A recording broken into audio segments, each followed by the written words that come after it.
స్వరాజ్ అయ్యా ముఖ్యమంత్రి రేవంత్ రెడ్డి గారు ఏదో మిస్ వరల్డ్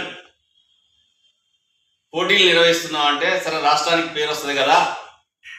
కష్టాల్లో ఉన్నటువంటి రాష్ట్ర ప్రజలు కష్టాల్లో ఉన్నా, పేదరికంలో ఉన్నా, అనేక సమస్యలతో ఉన్నా, సో అంతర్జాతీయ కార్యక్రమం నడుస్తున్నప్పుడు రాష్ట్రం పేరు కూడా అంతర్జాతీయంగా వినిపిస్తుంది కదా అని ఆనందపడ్డరు.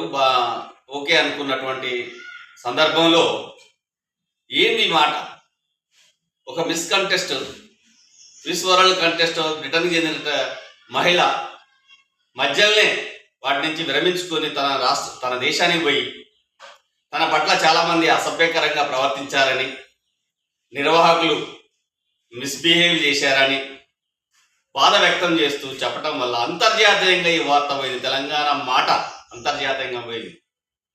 దీనికి బాధ్యులు ఎవరు? తక్షణమే ఆ నిర్వాహకులు ఎవరు?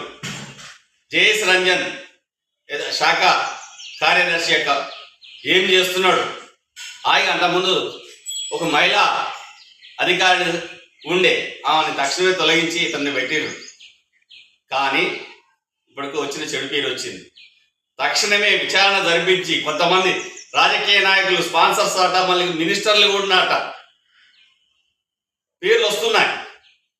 ఇది మన రాష్ట్రానికి పరువు ప్రతిష్టలకు సంబంధించిన అంశం కాబట్టి విచారణ చేసి బాధ్యులపై కఠిన చర్యలు తీసి తక్షణమే వారిని, అధికారులు అయితే సస్పెండ్ చేయడం, స్పాన్సర్స్ అయితే వారెవరో వాళ్ళ పేర్లతో సహా సమాజానికి చెప్పి వారిని పక్కకు తప్పించడం చేయాలని జై స్వరాజ్ పార్టీ డిమాండ్ చేస్తుంది. జై స్వరాజ్.